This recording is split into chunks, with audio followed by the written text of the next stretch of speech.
Irmãos, deixa eu compartilhar uma palavra com vocês, dentro desse contexto que está aqui em 1 Tessalonicenses capítulo 5.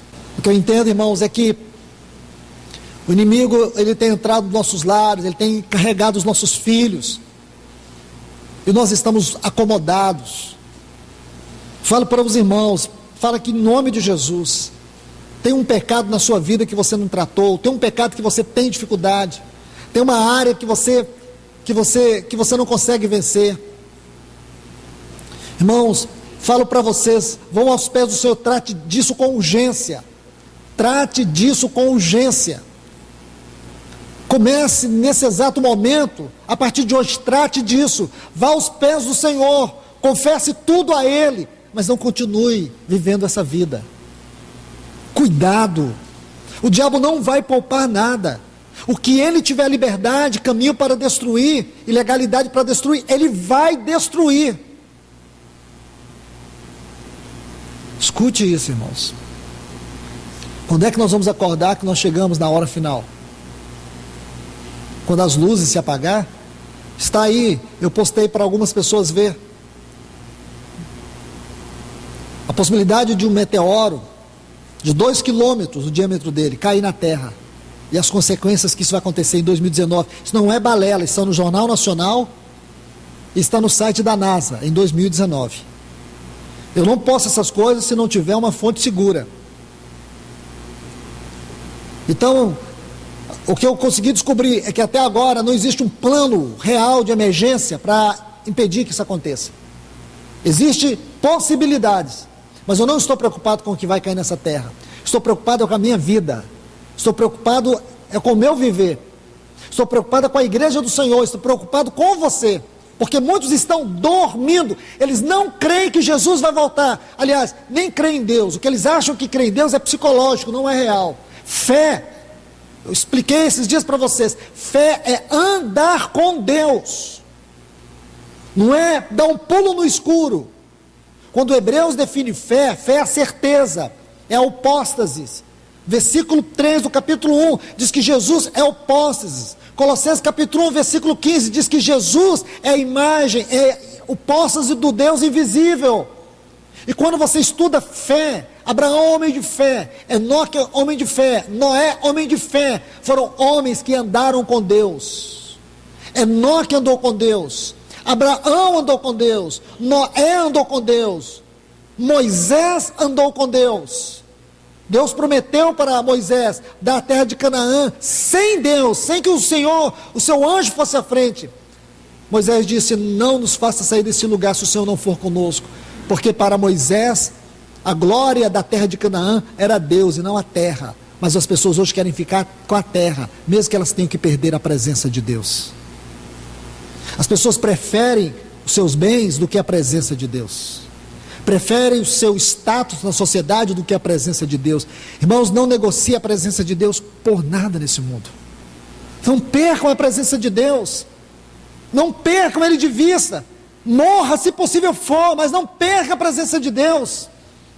Hoje as igrejas aí fora, os nossos irmãos aí fora, eles não estão no mundo, é o mundo que entrou neles. Você não ouve mais mensagem séria com muita facilidade. Os profetas velhos estão aí, encharcando a internet com quinquilharia. Volte para a palavra. Se você não puder mais escutar gente séria pregando, leia você a Bíblia e deixa o Espírito falar com você. Ele vai falar. Se você quiser ouvir, Ele vai falar. Ele vai te mostrar coisas nessa Bíblia que você nunca ouviu de homem algum. Ele vai te revelar coisas que você não imaginaria ouvir e ver. Porque Deus não calou a sua voz ainda. Então, meus irmãos e irmãs, deixe-me ler esse texto com vocês, 1 Tessalonicenses 5:2. Porque vós mesmos sabeis perfeitamente que o dia do Senhor virá como ladrão da noite. 2 Pedro 3:10. Todavia, o dia do Senhor virá como ladrão da noite. Os céus desaparecerão com grande estrondo, e os elementos ardendo serão desfeitos, e a terra e as obras que nela há serão queimadas.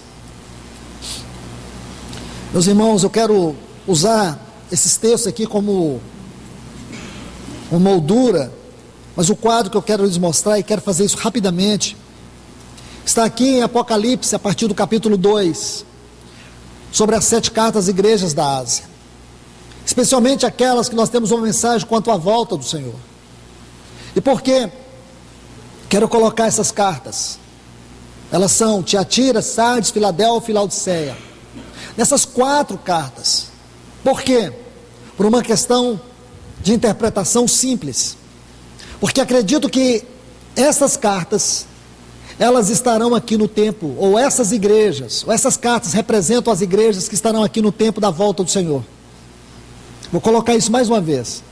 Porque essas cartas, elas fazem referência ao caráter da igreja que estará aqui no tempo da volta do Senhor. Nós sabemos que essas cartas têm um aspecto histórico. Nós sabemos também que essas cartas têm um caráter profético.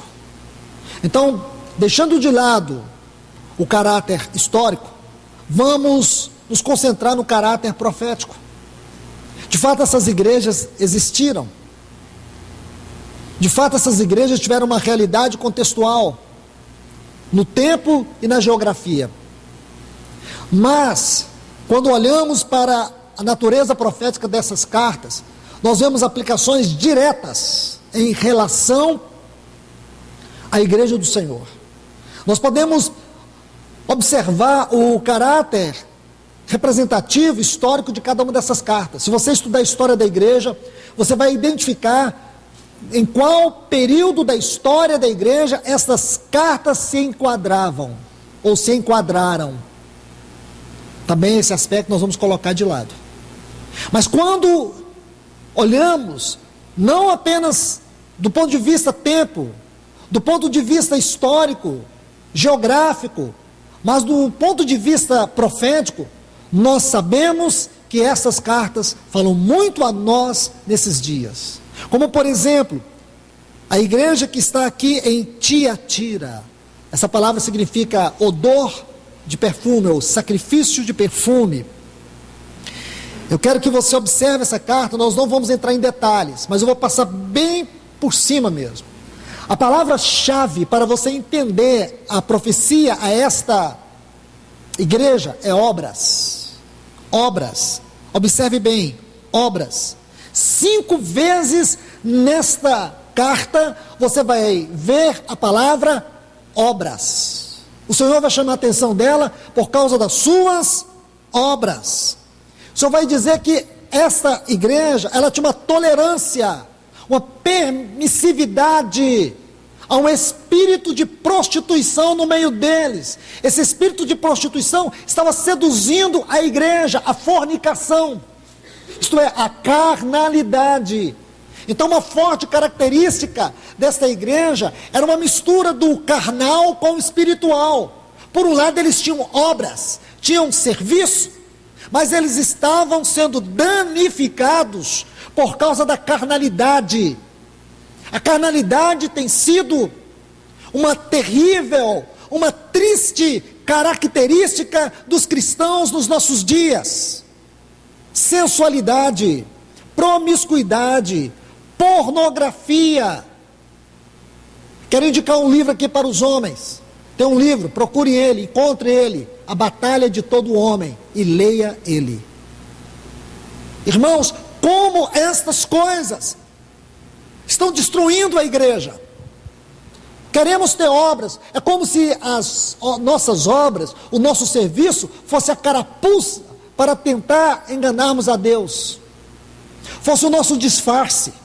Diante de Deus, observe que Ele se apresenta como aquele que tem os olhos como chama de fogo.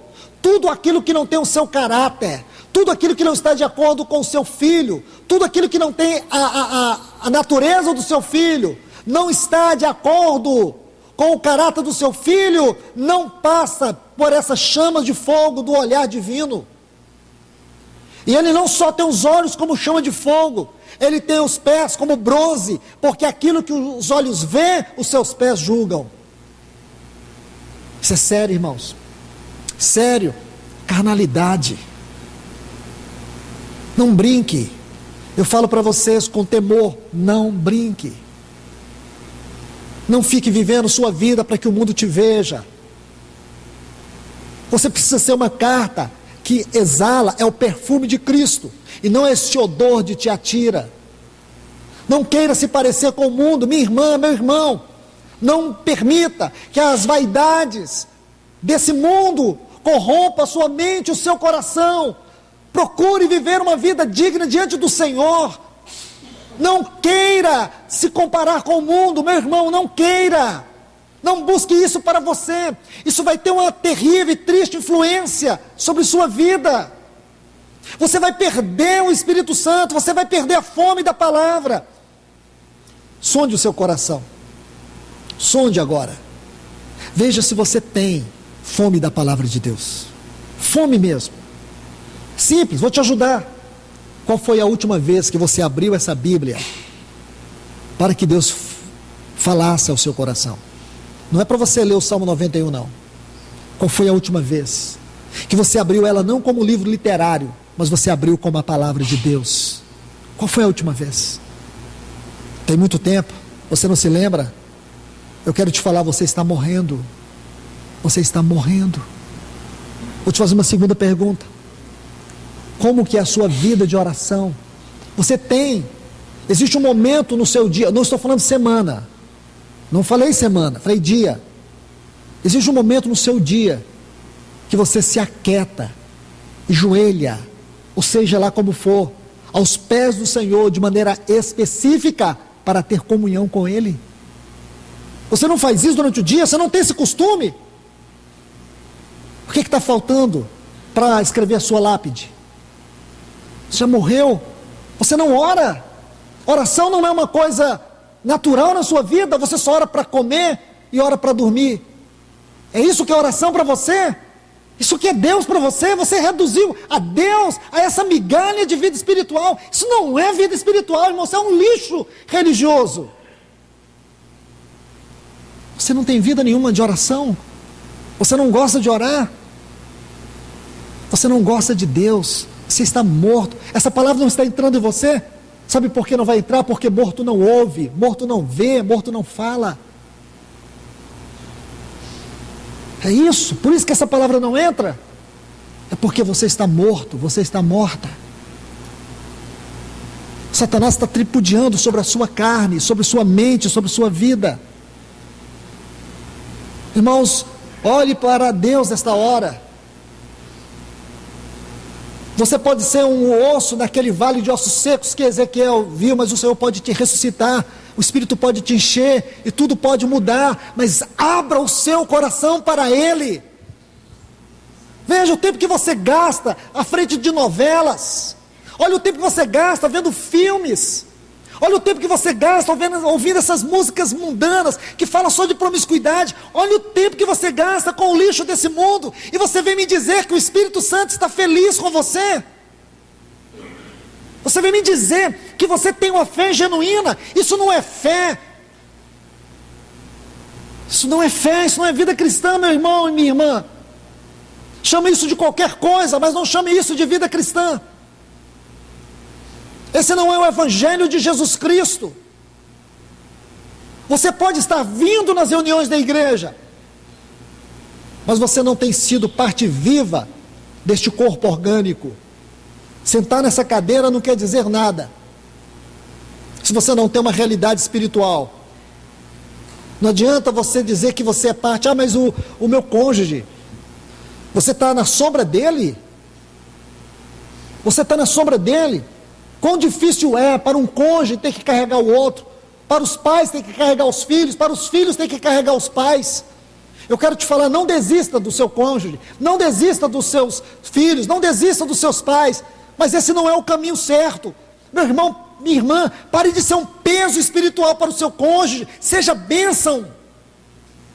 Veja a fé dele, veja a fé dela, tente imitar, coopere. Não fique puxando para baixo não, porque quem vai entrar vai ser Satanás, e ele vai destruir sua vida, vai destruir seu casamento, vai destruir suas finanças, vai destruir sua saúde, vai destruir tudo. Tudo, irmãos. Ou você já viu algum princípio de educação de Satanás? Nenhum. Nenhum. Então, irmãos, essa figura de Tiatira. Uma igreja carnal, mas que tinha obras. O Senhor diz para ela assim no versículo 22: eis que eu a prostro de cama em grande tribulação. Veja que essa igreja, ela vai ficar doente, inválida, e vai passar pela grande tribulação. Aos que com ela adulteram. Lembra o que a Bíblia fala de adultério em Coríntios? É aquele que se une com um corpo estranho, aquele que não se une ao Senhor, aquele que se une com uma outra pessoa, é um espírito com ela, mas aquele que une com o Senhor, é um espírito com Ele. Toda forma de união que não é no Senhor, espiritualmente, é uma descrição de adultério. A gente pensa em adultério só como uma realidade carnal, mas existe um aspecto terrível e profundo do adultério, que é toda forma de união e de mistura que nós estabelecemos com o mundo também, porque isso mexe com as nossas emoções, mexe com a nossa mente, mexe com a nossa vontade. Aí o Senhor, Ele diz assim, em versículo 25, tão somente conservai o que tendes até que eu venha.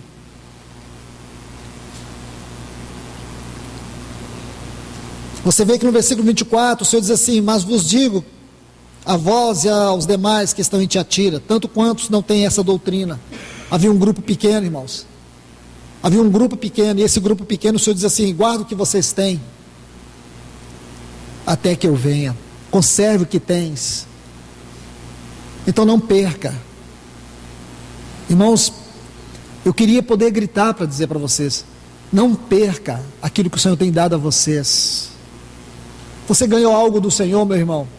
Você pode ser fraquinho, você pode enfrentar muitas lutas como todos nós enfrentamos, mas não perde, pelo amor de Deus, não perde o que você ganhou de Cristo, porque se você perder, você vai cair prostrado em cama, você vai sofrer as aflições, angústias da grande tribulação. Não estou brincando, irmãos. Não gostaria que vocês um dia, em algum momento da vossa vida, tivessem que lembrar desta palavra, com tristeza, mas que se um dia tivermos que lembrar, seja com alegria, porque o Senhor nos ganhou através da sua palavra. Veja aqui, irmãos, capítulo 3, Sardes. Essa palavra vem do hebraico, de uma palavra hebraica, que significa os remanescentes, ou os poucos que restam. Olha que lindo, irmãos, os poucos que restam, não são os muitos. Você olha de maneira geral, são poucas. Poucas pessoas hoje estão preocupadas em preparar suas vestes. A grande maioria está preocupado com o quê? Com o que está preocupado? Com o seu status social, com a sua vida nesse mundo? Eu falo, qual que é a perspectiva que você tem nesse mundo aqui? O próprio mundo tem? Nenhuma. Nenhuma. A perspectiva política é a pior, a econômica é a pior, a moral é a pior, a energética é a pior possível. E a social, nem se fala. Então qual a expectativa que você tem? Por que você está colocando o coração nesse mundo, enterrando ele nesse mundo? Qual a esperança que esse mundo te dá? Você não sabe, mas eu preciso te dizer, isso é um espírito hedonista. É aquela pessoa que busca o prazer hoje. Ela quer o prazer hoje. Ela amanhece o dia, ela quer sentir bem, quer sentir prazer. Mas veja que nós estamos cercados de pessoas que sofrem. E essa pessoa não é capaz de sofrer com os outros, não chora por ninguém, porque só pensa em si, só pensa em si, se protege de todos os lados, para não ter que sofrer com ninguém, para não ter que manchar sua vida com a sujeira dos outros, no sentido de não se compactuar, mas muitas vezes você pegar um irmão na lama e ter que colocar ele nos seus braços, esconder ele no seu coração, proteger ele. Isso é compaixão, isso é misericórdia. Jesus era assim.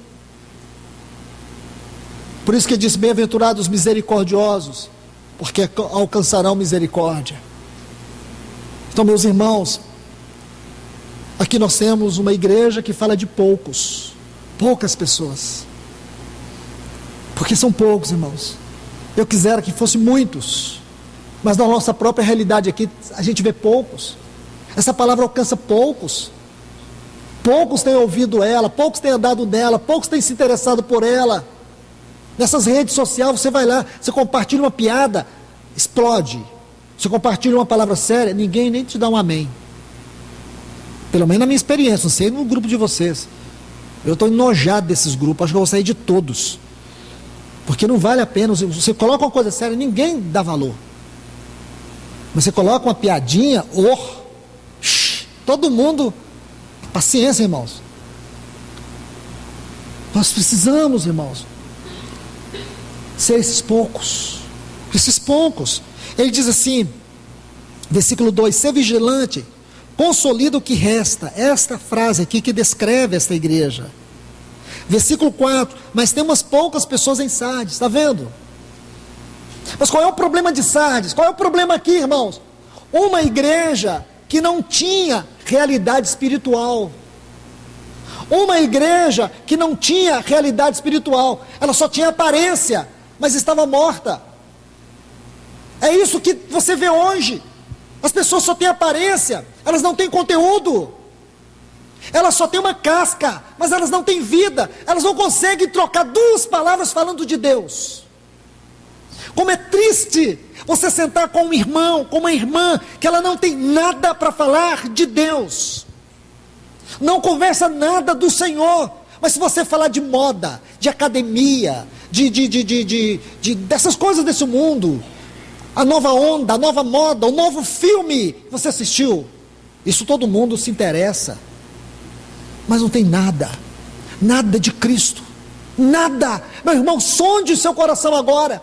Veja, durante esta semana, no círculo que você viveu, com as pessoas que você conversou, veja o quanto de Cristo foi falado, o quanto de Cristo você transmitiu, o quanto de Cristo você comunicou. Nada, 0%. Você me chama isso de vida cristã? Isso não é vida cristã. Você está indo para o inferno.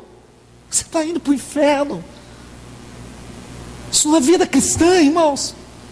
Não me chama isso de vida cristã, porque não é. Você está indo para o inferno, você nunca converteu. Você passou pelo ritualismo, você não experimentou a habitação do Espírito, você não entrou naquele batismo que Paulo fala em Romanos 6,4. Fomos unidos com Ele na morte pelo batismo. Você não foi unido ao Senhor, você foi unido a uma denominação, a uma coisa religiosa sem vida. Por isso você não tem realidade. Não tem realidade. Sua alma diante de Deus já apodreceu, exala um odor terrível que o Senhor não está suportando, Ele está a ponto de vomitar você. Você chama isso de vida cristã, chama isso de conversão. Por isso que você vê boate gospel, porque tem droga espiritual para todo mundo, para quem gosta. E dizem que isso é para conquistar a alma. Jesus nunca usou os artifícios do mundo para pregar o Evangelho. Paulo nunca usou artifícios do mundo para levar pessoas a Cristo. O Evangelho, irmãos, é luz das trevas. O Evangelho é o oposto de tudo que está nesse mundo. O Evangelho confronta. O Evangelho não precisa do brilho desse mundo. O Evangelho precisa do poder de Deus. É o que essa igreja não tem. Ela tem ouro, ela tem prata, mas ela não tem vida, ela não tem realidade espiritual. Nós achamos isso bonito. Nós discordamos, mas também não somos o outro lado, não somos a diferença. É isso que o Senhor fala. Ouça o Senhor. A igreja de Sardes tinha algumas poucas pessoas, mas ela não tinha realidade espiritual. O Senhor diz assim a esta igreja, versículo 3: lembra-te, mesmo que ele diz para Éfeso, lembra-te, não esquece, pois como recebestes, ouvistes. Eu te pergunto, o que você recebeu? O que você já tem ouvido? Será que nesses 17 anos, ou por toda a sua vida cristã, você nunca ouviu nada de Deus? Se você ouviu, eu te pergunto, o que você recebeu? O que você conseguiu extrair? O que você conseguiu guardar de tudo que você ouviu? Ou você só ouviu? Aqui tem uma palavra-chave: guarda-o. Não adianta você receber, não adianta você ouvir, se você não guardar. Porque se você não guardar, não importa o quanto você ouviu e nem de quem ouviu. Judas ouviu de Cristo, porém não guardou nada de Cristo. Judas andou com Cristo, ouviu de Cristo, mas ele não guardou nada. Porque Judas foi quem foi, porque Judas nunca guardou o que ouviu, nunca guardou o que viu, nunca guardou o que recebeu. Aqueles milagres, aqueles ensinos, entravam no ouvido de Judas e saíam pelo outro. E é isso que está acontecendo com você. É o que está acontecendo com você. Sabe por que você tem negado Cristo na sua vida? É porque você só tem ouvido, você tem recebido, mas você não tem guardado. Por isso você perdeu a realidade espiritual. Não é importante quanto você sabe, não é importante quanto você ouve, não é importante quanto você vê, se você não anda, se você não guarda. Esta é a mensagem para a igreja de Sardes. Aí o Senhor diz assim: guarda-o, arrepende-te, pois senão vigiares, virei sobre ti como ladrão, e não conhecerás de modo algum a que hora virei sobre ti. Essa expressão sobre ti, ela é muito contestada por vários escritores sobre o que realmente significa. O que ela significa, irmãos, é aquilo que está lá em Mateus capítulo 25, o Senhor veio para as 10 virgens, mas para aquelas 5 prudentes, o Senhor veio para elas como noivo, mas para aquelas nécias, o Senhor veio para elas como juízo. Como você quer receber o Senhor? Como seu noivo ou como seu juiz? Para aquelas 5, a vinda do Senhor foi gozo. A vinda do Senhor sobre aquelas pessoas foi gozo. Mas para aquelas nécias, a vinda do Senhor foi de profunda tristeza.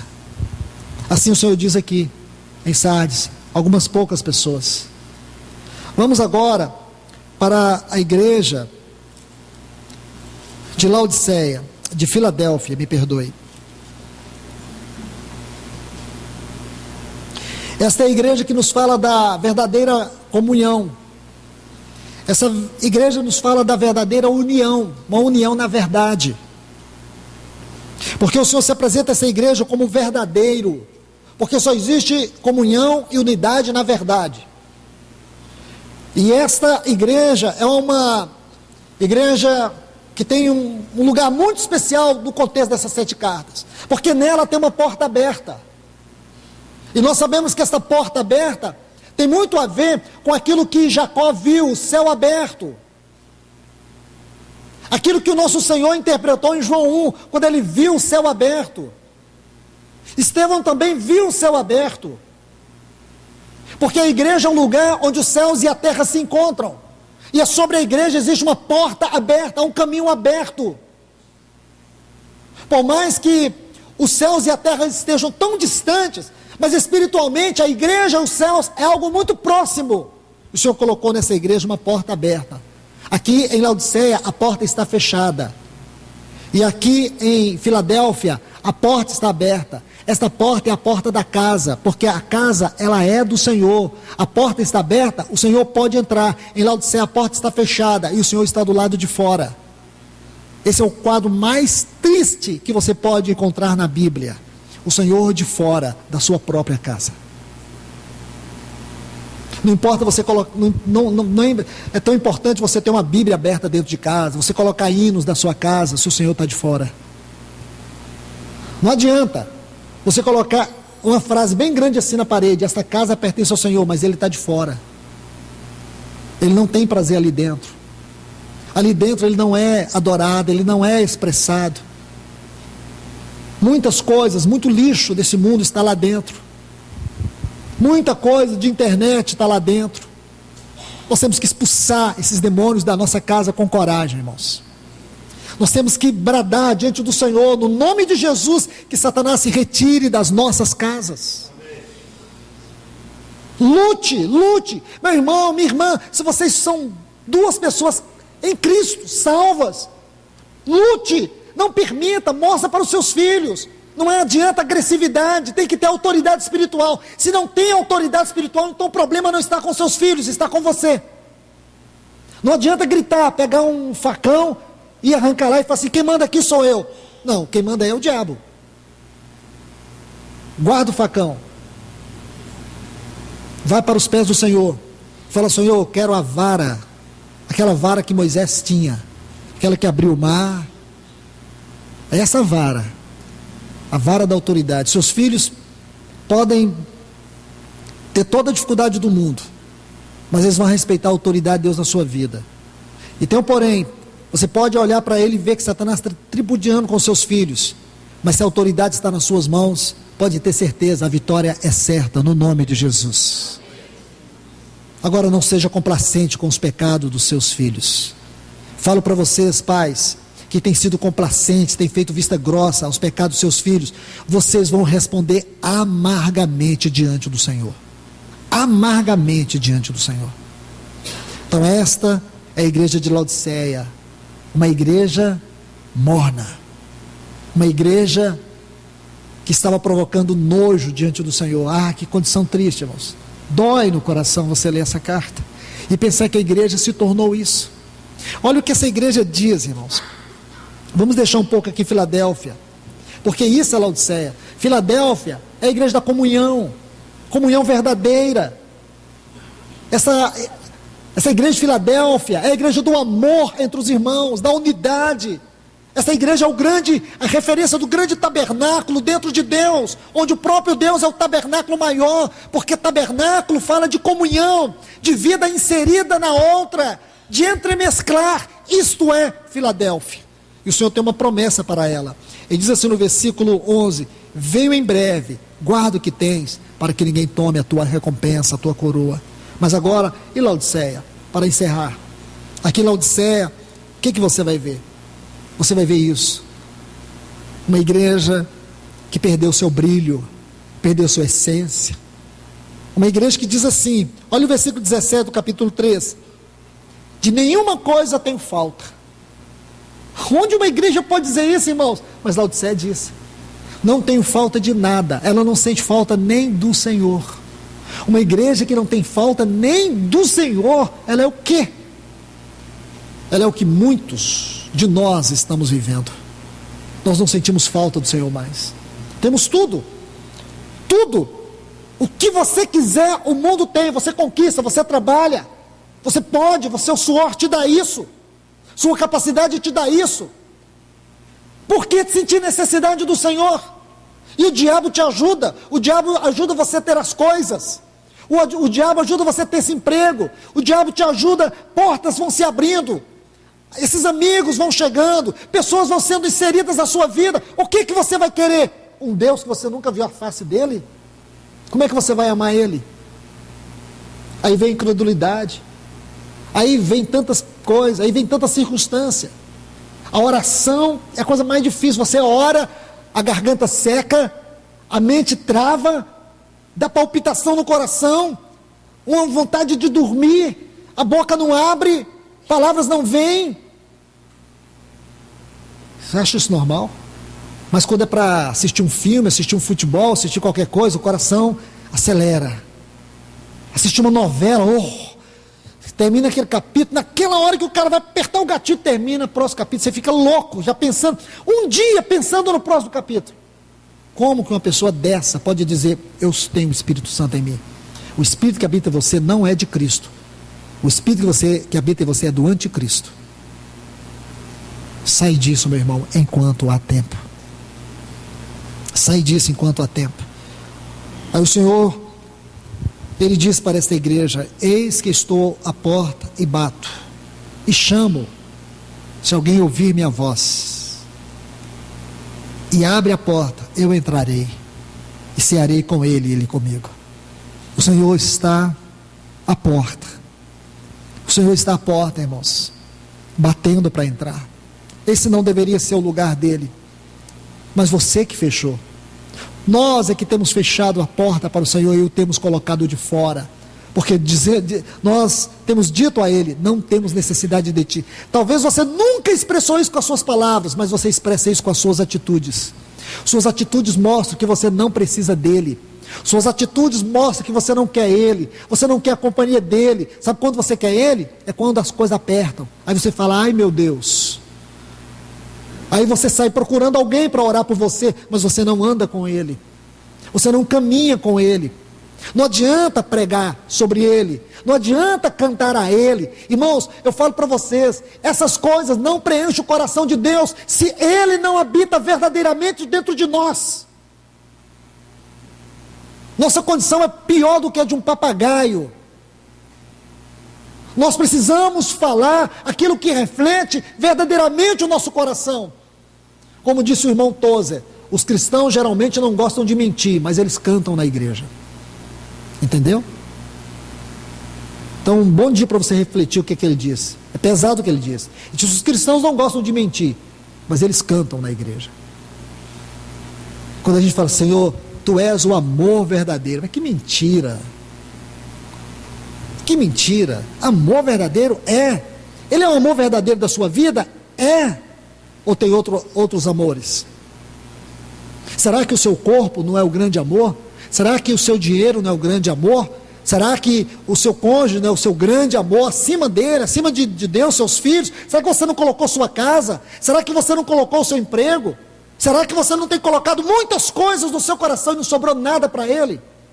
Você quer dar para ele o quê? Aquele cantinho que não cabe mais nada? É isso que você quer dar? Aí a gente canta.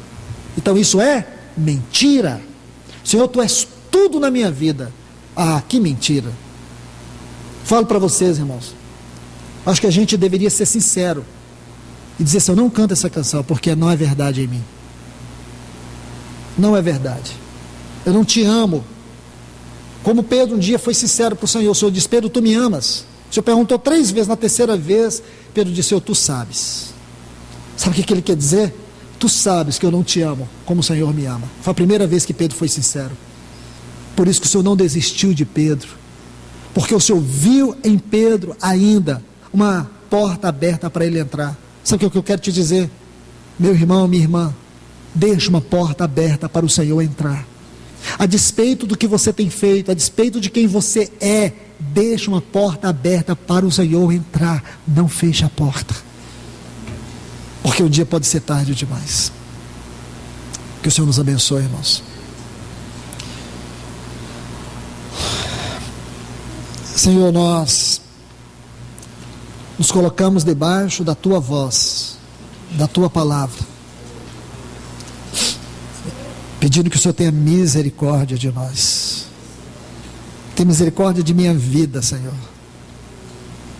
Tenha misericórdia da vida dos meus irmãos e das minhas irmãs aqui. Senhor, o que nós ouvimos aqui foi um brado do Teu coração, Senhor. Porque muitos de nós, nesta manhã, neste lugar, podem estar perdidos e indo para o inferno. Muitos não acreditam nisso, Senhor. Eu não posso imaginar que alguém teria coragem de pregar uma palavra dessa, se não fosse do Senhor. Eu entrego esta palavra em Tuas mãos, Senhor.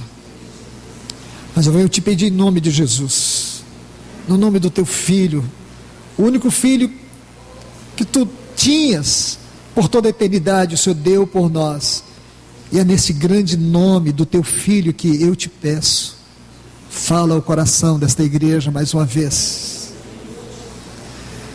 Senhor, mesmo aqueles que estão com a porta fechada, mesmo aqueles, Senhor, que já decidiram não abrir a porta, eu só quero te pedir uma coisa, bate nessa porta, nessa manhã, Senhor, por mais que a incredulidade já dilacerou toda a sua vida, já tomou conta de toda a mente, eu te peço, bate mais uma vez, por amor ao Teu nome, por amor a Ti mesmo, bate nesse coração, Senhor, bate nele, Senhor, fala a esse coração duro, impenetrável, esse coração de pedra, encoraçado, fala, toca nesse coração mais uma vez, tenha misericórdia, Senhor, Senhor, por amor ao Teu nome, Senhor, por amor à Tua glória, eu venho te pedir nesta manhã, fala, bate mais uma vez nesse coração, Senhor, persiste, Senhor, nós te pedimos, ó Deus, em nome de Jesus, Senhor.